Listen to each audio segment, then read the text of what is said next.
Time for the next installment of calculus videos, 8.8 improper integrals. So a proper integral is just a type of integral, a type of definite integral that we're used to taking. To show you a picture of it, basically, we would have this nice curve, and here is A, and here is B, and we want the integral of this nice continuous function from A to B. We want this area here. Okay, that's understandable. But the first kind of integral is one involving an infinite limit of integration. That means that, what if one of these limits didn't just stop somewhere, just kept going forever and ever? A picture of that would be like a function like this. Okay. Now, what you'll notice about these improper integrals is that they at least on the first glance seem to have a chance of having some kind of area that you can calculate. This one, say this curve kept going on forever, of course that's never going to sum up to some finite value. That's what we'd say, like, it diverges is the word we would use. It diverges because it gets way big. It just keeps getting infinitely bigger, and so there's no way that it's going to approach some one value, which is what this one has a hope of doing. Say we start here, and we say from here all the way out to infinity, can you find that definite integral? Can you calculate some finite value? Does this is diverging, this is going off forever, does this area, does this integral converge? Okay, so again, here's the first kind. This one goes off, this limit is infinity, so it just keeps going on forever. But we're going to see if we can evaluate that integral. The other kind is actually kind of pictured here in a way, like this. So say, all right, say we have this, say this is B, and say this is A right here, right here at 0, at x equals 0. But the problem with that is this function is not continuous. It has discontinuity. It has a limit that goes on to infinity. Okay, so the difference between this is the limit itself of the integral goes on forever. This one just has discontinuity of at infinity, or goes off to infinity at this point. Okay, so does that converge? Does it diverge? We're going to try and find out, but maybe we can find this area here. Okay, so those are the two kinds. One where the actual limit of integration is stated to be infinity. It might go from 1 to infinity. This one, it might just say from 0 to 3. It might look normal, but then there might be, this might be like 1 over x. Well, there's this discontinuity at 0. If you plug 0 in for x, then this goes off to positive infinity. Okay, and so that was something that we stayed away from before. The first one that we're going to try, just as an example, we'll do sample problems in the other videos, but from 1 to infinity, you can see this is the first kind. It goes off to infinity at the upper limit of integration of 1 minus x times e to the negative x dx. Okay, so now we're looking at this guy, and the first thing that we can do is just go ahead and find the indefinite integral, and then we can evaluate it for these specific definite limits.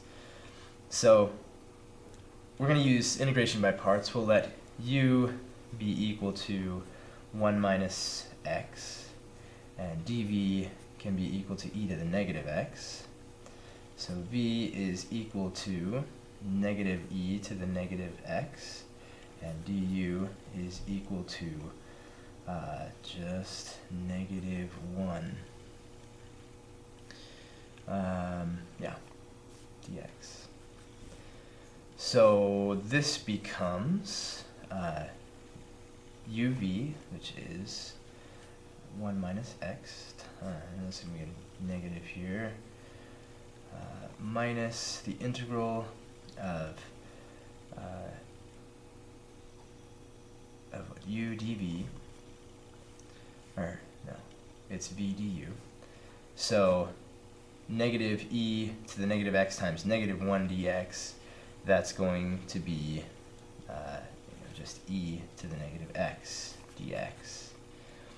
Okay, so we're almost there. We have negative 1 minus x times e to the negative x minus, and we know this, we actually just took this, minus a negative e to the negative x, so we'll just make it plus e to the negative x plus c.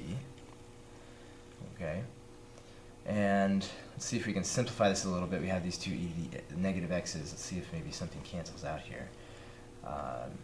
So I'm going to distribute this negative and this e to the x at the same time. So we have negative e to the negative x, let's see, plus x e to the negative x plus e to the negative x plus c. And so this guy and this guy cancel out. All that's left is x e to the negative x plus c.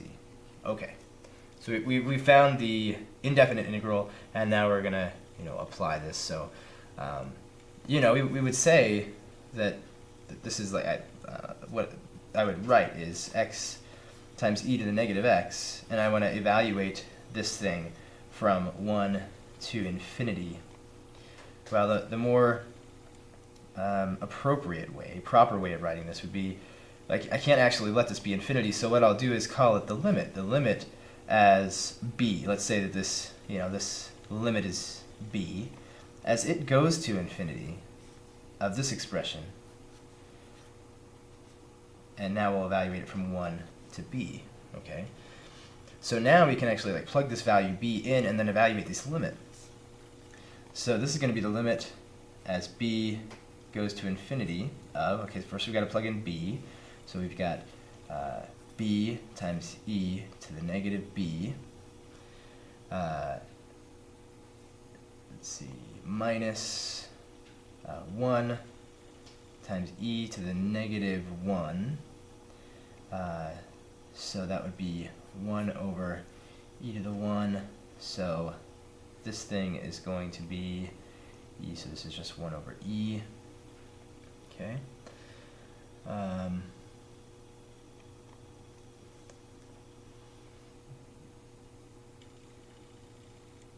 So we can just look at this little guy right here, because this doesn't really have anything to do with his limit, it's a finite value.